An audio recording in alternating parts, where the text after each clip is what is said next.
마지막 시간은 현숙한 여인입니다. 현숙한 여인. 우리 말씀을 우리 같이 잠언서 14장 1절 그리고 31장을 또 같이 한번 보겠는데요. 같이 읽겠습니다. 잠언서 14장 1절 시작. 지혜로운 여인은 자기 집을 세우되 미련한 여인은 자기 손으로 그것을 허느니라. 잠언서 31장 10절에서 13절 시작. 누가 현숙한 여인을 찾아 얻겠느냐? 그의 값은 진주보다 더하니라. 그런 자의 남편의 마음은 그를 믿나니 산업이 핍절하지 아니하겠으며 그런 자는 살아있는 동안에 그의 남편에게 선을 행하고 악을 행하지 아니하느니라. 그는 양털과 삼을 구하여 부지런히 손으로 일하며. 네. 그 이후에도 잠언 마지막 장이 31장이거든요. 잠언은 31일까지 있는 한 달, 하루에 한 장씩 읽으면 좋은 그런 책인 것 같아요. 마지막에 31장이 나와 있는데 13절까지 읽었습니다. 현숙하다는 것은 고상하고 지혜롭다는 뜻입니다. 고상하고 지혜롭다. 노블, 영어로 아까 보니까 노블이라는 표현을 썼거든요. 도대체 어떻게 해야 하나님이 가장 중요시 여기는 핵심적인 현숙한 여인이 될 수 있을까? 여러분 쭉 이제 앞으로 더 이제 말씀 구절을 알려드리겠지만 한꺼번에 하면 기억도 못하니까 이렇게 조금씩 이렇게 부분적으로 말씀드립니다. 먼저 첫 번째 현숙한 여인은 1번입니다. 같이 읽게 시작. 현숙한 여인은 건강하고 활동적이다. 네, 건강하고 활동적이다. 어진 아내, 유능한 아내 이렇게 번역된 원어를 그렇게 번역된 성경도 있습니다. 히브리어로 하일이란 말은 힘, 능력 이런 뜻입니다. 그래서 인격적인 어떤 인격이 고상하다 그런 뜻보다는 원래 원어는 능력이 있는 여자 이런 뜻이 강해요. 그러니까 하나님 보시기에 현숙한 여인의 첫 번째 특징이 뭐라고요? 가만히 이렇게 조용히 참 못해요 그게 아니고 그런 여인이 아니에요. 여러분 아니에요. 현숙하다 그러면 그냥 뒤에 앉아서 숨소리도 안 내고 그냥 이렇게 살포시란 말이죠. 다소곳이 그런 여인이 아닙니다. 능력 있는 여인입니다. 그리고 굉장히 활동적인 여인입니다. 오늘도 12절에 이렇게 돼 있죠. 12절 한번 보여주실래요? 31장. 그런 자는 살아있는 동안에 현숙한 여인이에요. 그의 남편에게 선을 행하고 악을 행하지 아니하느니라. 13절. 그는 양털과 삼을 구하여 부지런히 손으로 일하며. 또 14절에 이런 말씀이 있습니다. 14절 시작. 상인이 배와 같아서 먼 데서 양식을 가져오며. 또 16절 한번 보실래요? 이렇게 되어 있습니다. 밭을 살펴보고 사며 자기의 손으로 번 것을 가지고 포도원을 일구며. 그러니까 밭을 살펴보고 산다 그랬어요. 부동산을 구입을 하는 거예요. 그러니까 여자가 그냥 딱 땅을 사겠다 그러고 땅을 사는 거예요, 여러분. 살포시만 있는 것이 아니라 부동산도 움직일 수 있고, 아까 보니까 양털과 삼을 구하여 부지런히 손으로 일하며. 이게 뭡니까? 간의 수공업 같이 배틀을 짜는 거예요. 그러니까 옷도 만드는 겁니다. 가사일에 충실한 이 동양적인 현모양처를 말하는 것 같지만 잠언은 우리 생각을 벗어납니다. 현모양처의 이미지가 집에 가만히 살림만 하는 것이 아니고, 그것도 잘해요 여러분. 살림도 양털과 삼을 구하며 부지런히 손으로 일하며. 그죠? 나중에 이제 뒷부분에 보면 더 나옵니다 여러분. 집에 어떻게 헌신을 하는지. 그런데 14절 읽어드렸듯이 상인의 배와 같아서 먼 데서 양식을 구해온다 그랬습니다. 그러니까 발이 넓은 거예요 여러분. 발이 활동적인 거예요 여러분. 건강해야 또 활동적인 거예요. 그리고 밭을 살펴보. 밭은 무엇을 위해서 하죠? 양식을 일구기 위해서. 농지를 사는 겁니다. 번 것을 가지고 포도원을 일구며. 그러니까 또 다중 투자를 하는 거예요. 한 가지만 하지 않아요. 포도원까지 또 투자를 해요. 그러니까 얼마나 시세에도 밝고 동계산도 능하고 비즈니스 관계에 아주 화통합니다. 아우 나는 뭐 숫자 몰라요. 그게 아니고 그런 여인이라는 거예요. 집안일만 잘하는 것이 아니라 양식을 구하러 멀리 출장을 갈 수도 있고 또 여러 가지 크고 작은 업무를 한다고 되어 있습니다. 만든 옷과 띠를 팔고 늦도록 장사도 하면서 어려운 이웃을 돕는 그 선을 행한다 그랬어요. 긍휼도 행해요. 구제 행위, 솔선수범하고 있습니다. 그러니까 우리가 알고 있는 유교적인 현모양처만 가지고는 현숙한 여인 그러면 그것을 벗어납니다. 그 틀을 다 포괄할 수가 없습니다. 얼마나 활동적입니까? 그리고 자녀들에게도 최선을 다하는 어머니.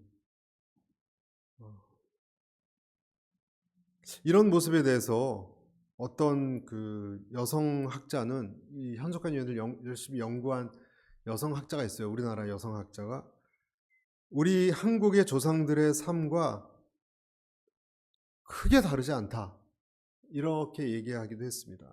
뭐라고 얘기하냐면 우리네 할머니, 어머니들의 삶이 그대로 보이기 때문이다. 밤낮 쉬지 않고 일하고 가족의 생계를 책임지며 양반 임내하면서 실제로는 한량인 남편을 떠받들기까지 하는 고단한 삶을 살아온 우리 할머니, 어머니들의 모습이 그냥 이렇게 겹쳐진대요. 정말 그랬습니다.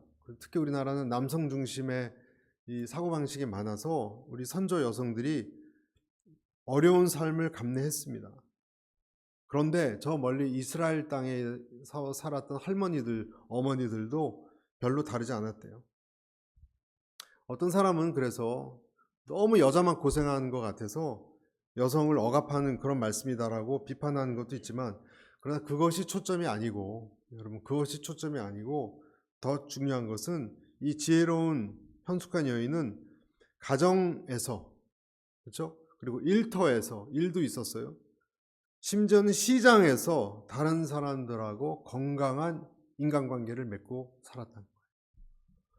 네, 할렐루야. 힘차게 활동한 여성.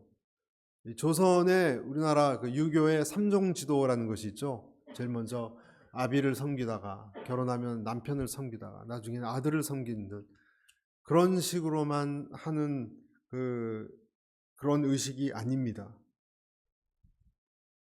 자, 건강한 이런 활동적 관계를 가졌다는 거예요. 여러분, 건강한 관계를 갖기 위해서는 활동하고 그러기 위해서는 무엇이 기반이 돼야 되죠?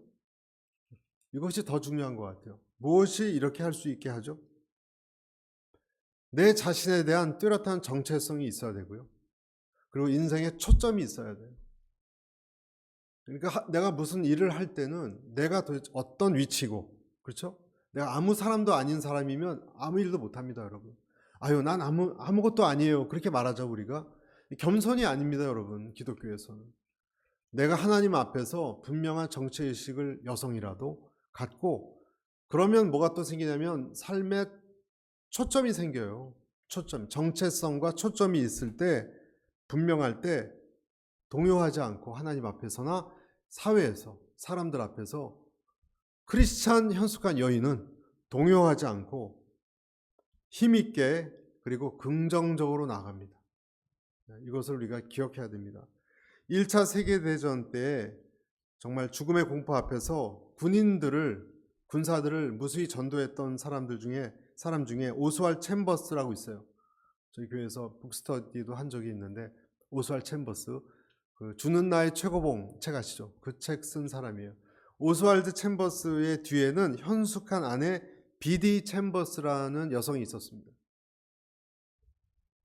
이집트 자이툰이란 지역에서 군목으로 오스왈드 챔버스가 섬겼어요. 그가 쓴 책은 핵심적인 책은 딱 전쟁 상황 군목으로 있을 때 한 설교예요, 사실. 매일 밤 예배실 막사에서 전쟁에 나갈 군인들에게 강력한 메시지를 선포했습니다.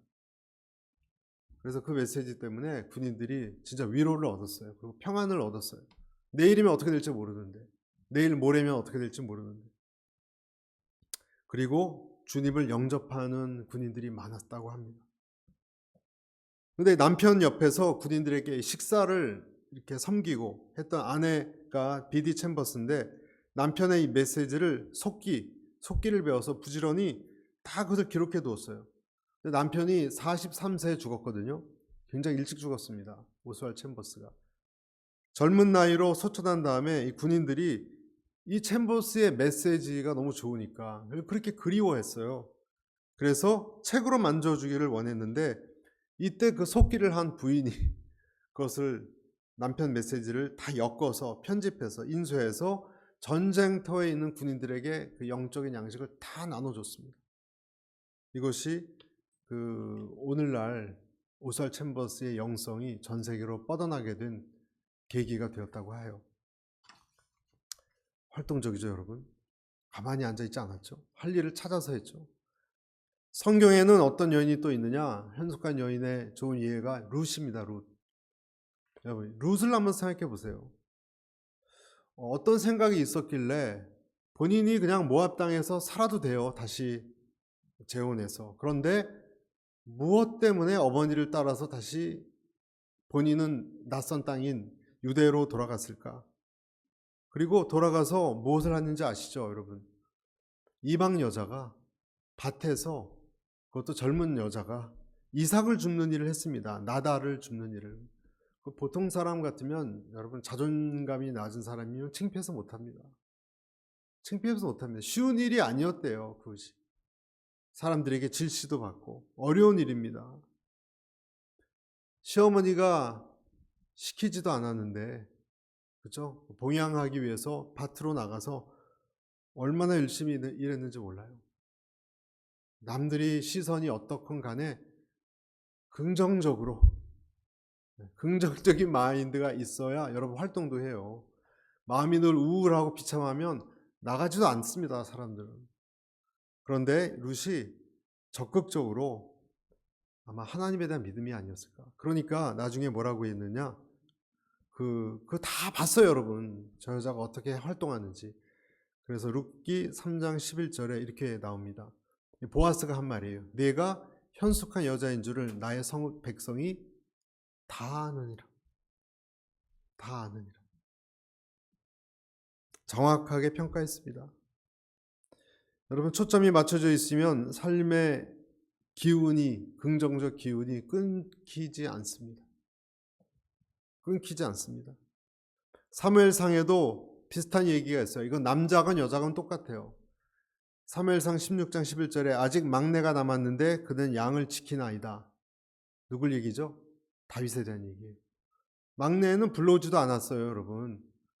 다 형들이, 용모가 훌륭한 형들이 다 사무엘 앞에 지나가고 그랬는데, 그때 다윗은 그 얘기를 들어서 열등감에 빠지면 양 치는 게 어딨어요. 그냥 술이나 마시지. 나는 인간으로 안 취급하는구나, 아버지가. 그리고 여러분, 멀리 그냥 술 마시고 잠자고 있을 수 있는 거 아니에요? 화가 나니까. 그런데 그때도 양을 치고 있었어요. 다윗이에요, 다윗. 다윗은 성실했습니다. 사람들은 성공에 대해서 이야기할 때 재물이 많거나 어떤 것을 성취하면 성공의 기준으로 삼아요. 근데 여러분, 성경에서 성공이 어떻게 다뤄지는지 아세요? 아브라함, 모세, 다윗, 요셉, 바울, 우리가 보기에 성공에 이렇게 성공했다는 사람들, 이런 사람들이 있는데 성경에는 이 사람들을 성공한 사람이라고 부르지 않아요. 성경에서는 성공이란 단어가 등장하지 않아요. 성공은 성경적인 언어가 아닙니다, 여러분. 성경에서의 성공은 뭐냐면 성실입니다, 성실. 성실입니다. 성실은 정성 성자하고 열매 실자, 그러니까 정성을 다하면 열매가 난다, 그런 뜻이라고 하는데, 이 단어를 풀어보면 성실은 말씀 언에 이룰 성자니까 말씀을 이루면 이루어 열매를 맺는다 뜻이래요. 말씀을 이루어 열매를 맺는다. 그런데 그 부지런하고 일 잘해내는 사람을 우리가 성실하다고 하는 것도 정확하지 않아요. 성경에서 성실은요, faithfulness, 이것은 충성이라고도 표현하는데 단순히 일 열심히 하는 것이 아니라 여러분, 마음을 다하는, 누군가를 향해 있는 사람이에요. 그냥 열심히 일만 하는 것이 아니라 오늘 이 현숙한 여인도 그냥 열심히 그냥 활동적으로 그런 것만이 아니라 누군가를 향해 있느냐, 누군가를 향해 있느냐. 성경에서 말하는 충성 또는 성실이에요. 현숙한 여인이 그냥 일을 열심히만 한 것이 아니라 누군가를 향한 성실이었다는 거예요. 요셉 같은 사람이에요, 여러분. 요셉 같은 사람. 사람들은 보통 보면 그 학부모들도 보면 넌 요셉 같은 아이가 돼야지. 그래서 나중에 열심히 인내해서 총리 같은 훌륭한 사람이 되라. 그렇게 해서 여러분 요셉이라는 이름도 많이 지어줘요, 한국 사람들이. 그래서 저도 이름이, 영어 이름이 요셉이에요, 요셉. 그런 의미를 갖고서 하고 있는데 생각을 해보면 요셉이 뭔가 처음부터 큰 목표를 세우고 위대한 목표를 세우고 그것을 이루기 위해서 고군분투하거나 그런 흔적이 없습니다. 그러니까 전혀 달라요, 여러분. 성경에서 말하는 어떤 성실하고 우리가 말하는 성공하고 많이 달라요. 요셉을 보면 한 번도 요셉 총리가 될 거야 라고 욕심을 낸 적도 없습니다. 출세하려고 기회를 잡기보다는 하나님과 늘 함께하는 삶을 택했습니다. 하나님이 어렸을 때 주셨던 꿈에 대한 믿음이 있었지만 매일매일 그 말씀을 이루어 가려고, 성실, 이루어 가려고 흔들리지 않고 그렇게 믿음을 다해서 온 마음을 다했던 사람이 요셉입니다. 하나님의 말씀이 기준이 되었고 하나님을 향해 있었기 때문에 요셉처럼 억울하고 힘들고 암울한 상황을 끊기지 않고 나아갈 수 있었다는 거예요. 그래서 여러분, 우리가 활동적이고 건강한 현숙한 여인이라고 할 때는 누구를 향해 있느냐, 어떤 기준으로 나아가고 있느냐, 어떤 충성된 마음이 있느냐가 중요한 것입니다. 그래서 첫 번째, 아셨죠? 현숙한 여인이 긍정적인 하나님을 향한 활동적인 건강한 움직임이 있느냐를 보셨다는 거고요. 두 번째 현숙한 여인의 특징 같이 읽겠습니다. 시작. 현숙한 여인은 사랑이 있다. 20절에서 23절, 31장 우리 같이 또 한번 보겠습니다. 잠언 31장 20절 현숙한 여인에 대해서 이렇게 얘기합니다. 그는 곤고한 자에게 손을 펴며 궁핍한 자를 위하여 손을 내밀며 자기 집 사람들은 다 홍색 옷을 입었으므로 눈이 와도 그는 자기 집 사람을 위하여 염려하지 아니하며 22절 그는 자기를 위하여 아름다운 이불을 지으며 세마포와 자색 옷을 입으며 23절 그의 남편은 그 땅의 장로들과 함께 성문에 앉으며 사람들의 인정을 받으며 여기까지입니다. 두 번째 현숙한 여인의 특징은요, 여인의 마음속에 사랑이 있었습니다. 사랑이 있었습니다. 어려운 사람을 보면 돌봐주고 싶어하고 가족들도 사랑하기 때문에 아까 읽었듯이 홍색 옷을 이렇게 지어서 따뜻하게 해주고 이불도 짓고 하는 마음이 있었고 남편도 사랑하고 존경해서 남편이 사람들에게 존귀함을 받도록 열심히 노력했다 그랬어요. 현숙한 여인이에요.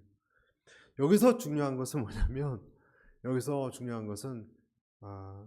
이 여인이 지닌 애틋한 마음이에요.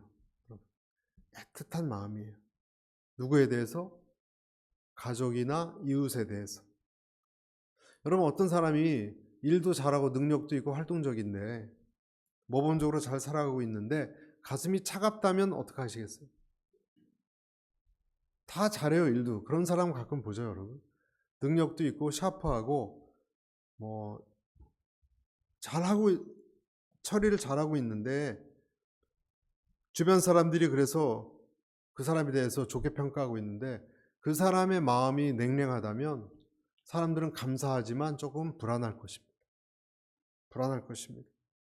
어떤 경우에는 좀 두렵게 느낄 수도 있습니다. 그러니까 일만 잘하는 것이 아니라 관계적인 어떤 소홀히 하지 않는 성실함도 있었다는 건데요. 일만 잘하는 것이 아니라 일과 관계를 다 잘하는데 여러분 관계의 핵심은 뭐냐면 사랑이에요. 역시 뭐라고요? 사랑이에요. 하나님이 그래서 마르다처럼 일만 열심히 하는 사람을 기뻐하는 것이 아니라 마리아와 같이 한 가지만 보더라도 넌 한 가지만 집중하라 하는데 그 핵심이 사랑을 배울 수 있게 하기 위해서였던 것입니다. 많은 일을 하는데 여러분 어떤 사람은 열매가 없는 이유는 무엇일까? 여러분 피곤하고 열매가 없는 이유가 무엇일까? 여기에 이유가 있는 것은 아닐까요, 여러분? 여러분 우리가 자녀들한테도 많이 해줬는데 주변 사람들에게 열매가 적은 이유는 이것 때문이 아닐까? 그래서 질문을 해보는 거예요. 여러분은 어떤 마음으로 어떤 표정으로 가족을 섬기고 있습니까? 어떤 마음으로? 그리고 교회를 섬기고 있고 이웃을 섬기고 있습니까? 여러분이 정말 영혼을 향한 애틋한 마음이 있는가? 아니면 우리는 정말 로버트처럼 울리는 꽹과리처럼 능력만 있는 그리스도인은 아닌가? 생각해 볼 문제입니다. 저는 이것이 제일 중요한 부분이라, 두 번째가 제일 중요한 부분이라고 생각해요. 여러분 잔뜩 음식이 차려져 있는 그런 집 초대받은 적도 있죠. 여러 사람. 근데 여러분 그런 데 초대받았는데 어떨 땐 집에 올 때 씁쓸한 이유가 진짜 인격적 관계를 못 갖는 것 같아요. 그 사람하고. 그럼 배만 불러요. 배만. 겉만 요란해요. 여러분 그런 뷔페집 같은 그런 관계도 특히 요즘 현대사회는 많습니다. 요즘 현대사회는 그런 관계가 너무 많습니다. 요란한데 요란해요, 여러분. 마음을 울리는 그런 관계가 부재합니다. 부재합니다. 제가 서울에 있었을 때 무슨 초대를 받아서 여러 이제 순원들하고 가고 그러면 정말 기가 막히게 그냥 호텔식으로 했어요. 다 호텔 직원들 불러서. 그런 집도 있어요, 여러분. 아주 그냥 준재벌집. 사람들도 많이 부르고. 그런데 그 주인하고는 사람들이 그렇게 인격적 관계가 별로 없어요. 그러니까 배는 부른데 따뜻하질 않아요. 따뜻하지. 그런데 제가 또 갔었던 그 좀 어려운 집인데도 그 집에서의 된장찌개와 그때 그 사람들하고 어우러지는 것이 기억에 남는다는 이야기를 들은 그런 것도 있습니다. 이렇게 차이가 나요, 여러분. 그런 애틋한 마음이 내가 열심히 활동을 해도 열매가 없는 이유가 혹시 어디에 있는가? 우리가 생각해 볼 문제입니다. 저희 집 근처에서 제가 이제 운동을 하러 가고 산책하러 가는 때 보면은 패빌리온 같은 데가 있고요. 저기 그 아래 동네 그런 장소가 있어요. 미국 사람들이 모여서 주말 같을 땐 파티 같은 것을 해요. 야외에서 이렇게 테마를 걸어놓고 어떨 때는 뭐 무슨 골동품 자동차 다 끌고 와서 그렇게 하고 또 어떨 때는 무슨 파머스 마켓. 그래도 저는 뭐 물건 파는 줄 알고 막 들어갔더니 들어오지 말라고 테마로 지금 우리는 회원만 들어오는 거라고 구경 옆에서 하고 그랬었는데 그런 게 있더라고요, 미국에는. 제가 봤더니 아까 그 오래된 자동차 있죠, 50년대 60년대 그런 차를 한 막 다 끌고 왔어요, 그 메디아층들이. 그래서 자기들끼리 이렇게 모여서 하는데 어떻게 하나 봤더니 깊은 서로 대화를 할 줄 알았는데요, 다 각자 핸드폰 보고 있어요. 유튜브 보고 있어요, 각자. 그냥 그렇게 해놓고 음식 먹고 따로따로 있는 거예요, 여러분. 그게 무슨 동호회입니까? 아, 참. 어떤 재미로 저렇게 모이나 허탄하겠다 이런 생각을 했습니다. 그런 거 보면 제가 보기에는 그 사모아 분들이 모이는 가족 모임이 훨씬 끈적끈적한 것 같아요. 그분들 정말 사랑이 많고 다 이런 것이 결국 마음의 뿌리에서 나온 것인데 그러한 화려한 외모가 모양들이 활동적인 것만 있다면 울리는 공허한 꽹과리와 같을 것이다. 그래서 우리가 정말 놓쳐서는 안 됩니다. 이 모든 활동 이면에 진정한 동기가 마음에서 나온다는 것, 여러분 믿습니까? 그리고 그 마음은, 그 애틋한 마음은 누가 주는 거죠? 이것은 무슨 성경 공부를 많이 해서 되는 것도 아닌 것 같고, 결심을 한다고 되는 것 같지도 않아요. 핵심인데 이것은 참 기도할 수밖에 없어요, 여러분. 이 부분은 하나님 앞에 나가야 되는 문제입니다. 어느 날부터 이것이 들어오면 어떤 일이 생길까? 어느 날부터 사람들이 좀 불쌍해 보인다 그래요. 사랑이 들으면. 그리고 더 사랑스러워 보이는 어떤 일, 전 그런 것이 더 사랑스러워 보이는, 남편이나 아내가 그냥 측은해 보이는 사랑스러워 보이는 그런 마음이 있게 되시길 바랍니다. 밉지 않아야 돼요. 그러니까 성령이에요. 성령님이 오셔서 그 마음에, 내 마음의 골로에 불꽃 같은 것을 넣어줄 때 그때 완성이 되는 것이지, 그렇지 않으면 안 돼요. 내가 그 마음이 생기기를 여러분 정말 기도해야 될 것 같아요. 그럼 단점이 가려지고 과거의 상처도 가려지고 그 사람의 자꾸 연약함만 보이게 되는. 예수님을 보면 예수님은 어떠셨냐면 마태복음의 9장 36절 한번 보세요. 예수님이 어떤 돈을 가지셨는지 같이 읽어보겠습니다. 무리를 보시고 불쌍히 여기시니 이는 그들이 목자 없는 양과 같이 고생하며 기진합니다. 예수님이 회당에서, 거리에서 사람들을 만나고 불쌍히 여기기 시작하니까, 여러분 불쌍히 여기니까 그들이 고생하고 기진해 있는 것이 보이는 거예요. 예수님에게 무리들이 딱하게 여겨지는 거예요. 예수님은 저와 여러분을 어떤 마음으로 보실까? 불쌍히 여기시는 마음이 핵심이에요. 그 불쌍히 여기시는 마음 때문에 저와 여러분이 여기 있는 거예요. 여러분 한번 생각해 보신 적이 있어요?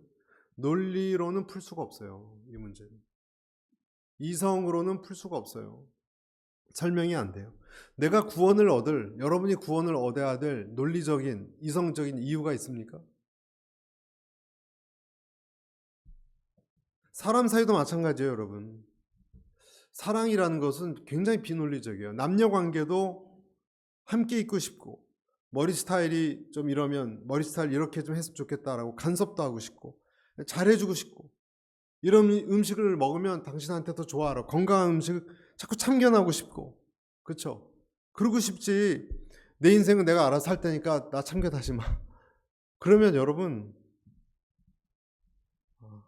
그것은 굉장히 어떻게 보면 이성적이죠. 각각 독립적으로 자유롭게.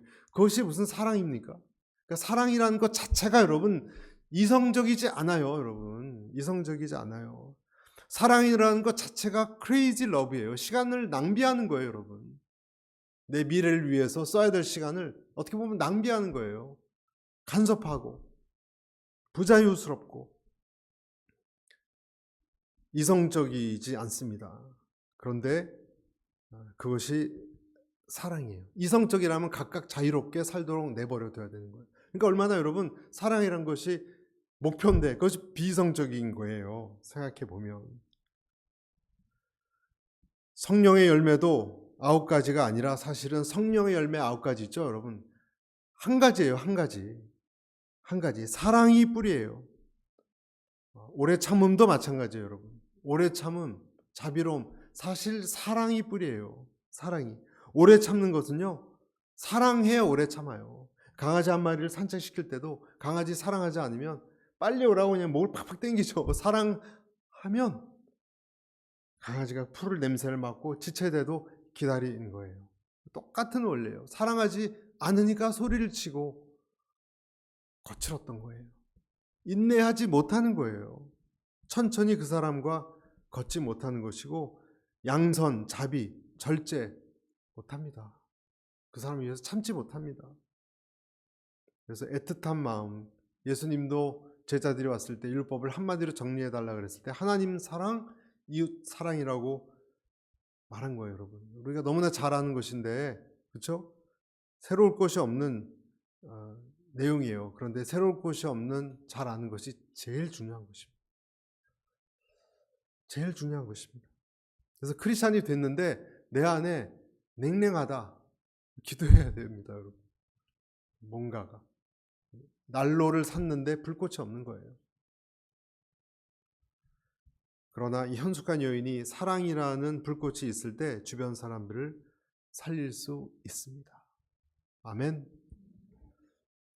네, 마지막 세 번째. 첫째는 활동적 건강하고 활동, 두 번째는 뭐라 그랬죠? 사랑이 있어요. 세 번째는 같이 읽어보겠습니다. 현숙한 여인은 하나님에 대한 경외를 안다. 잠언서 31장 26절부터 제가 한 절, 여러분 한 절 한번 읽어볼까요? 입을 열어 지혜를 베풀며 그의 혀로 인애의 법을 말하며 자기 집안일을 보살피고 게을리 양식을 먹지 아니하나니 그의 자식들은 일어나 감사하며 그의 남편은 칭찬하기를 덕행 있는 여자가 많으나 그대는 모든 여자보다 뛰어나다 하느니라.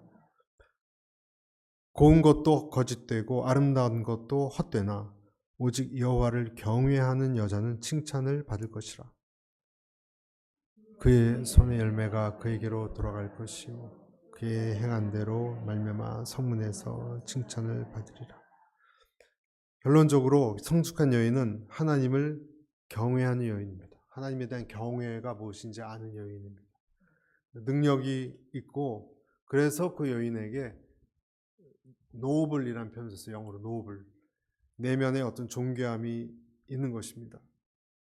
그 여인은 분명히 말씀의 종입니다. 지혜로 아까 26절에 입을 열어 지혜를 베풀며 하나님의 말씀을 안다는 거예요.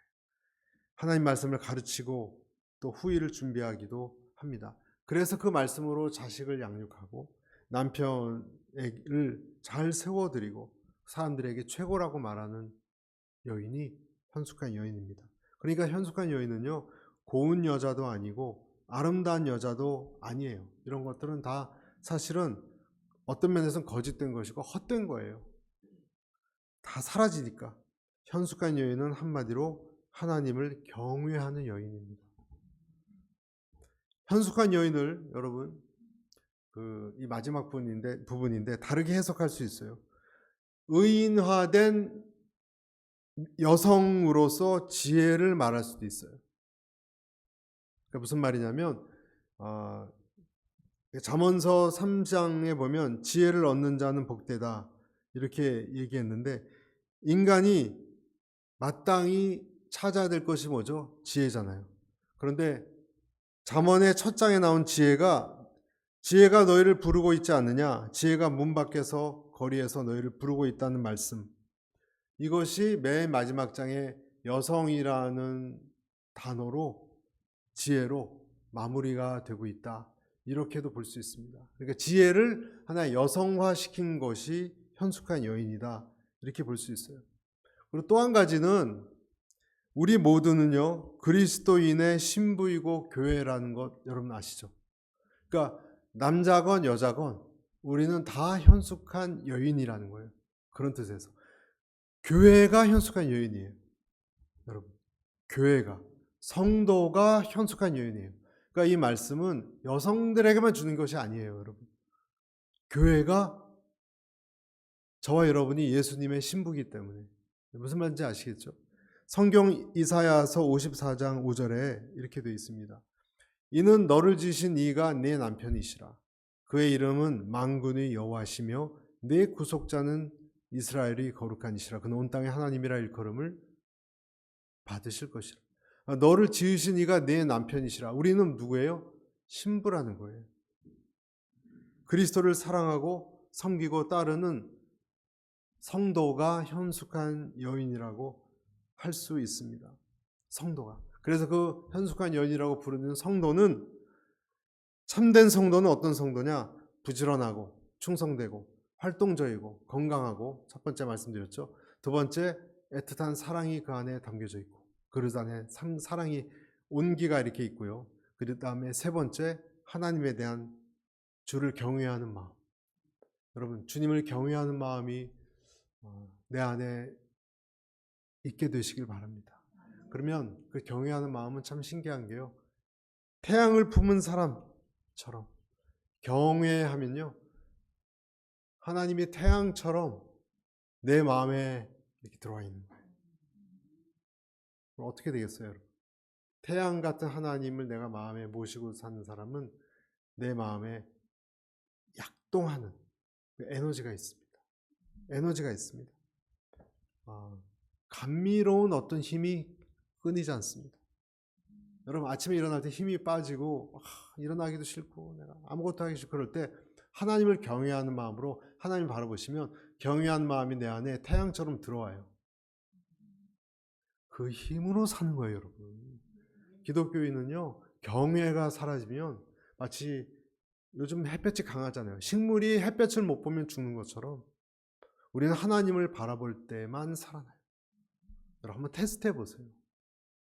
힘 빠지고 우울하고 낙심되고 내가 왜 살아야 될 가치가 뭐가 있나? 그냥 빨리 죽었으면 좋겠다. 그런 마음이 들 때에도 하나님에 대한 경외심을, 마음을 창문을 열고 햇볕을 받아들이는 마음으로 마음의 창문을 열고 햇볕을 받아들이는 것이 예수님의 얼굴을 바라보며 경외하는 거예요. 그러면 다시금 뭐가 꿈틀거리고 살아요. 그 힘으로 어려움도 극복해 나가는 거예요. 신비한 힘이에요, 여러분. 그 해를 품고 늘 살아가시는 여러분과 제가 되시기를 축복합니다. 다시 일어납니다. 다른 이유가 없습니다.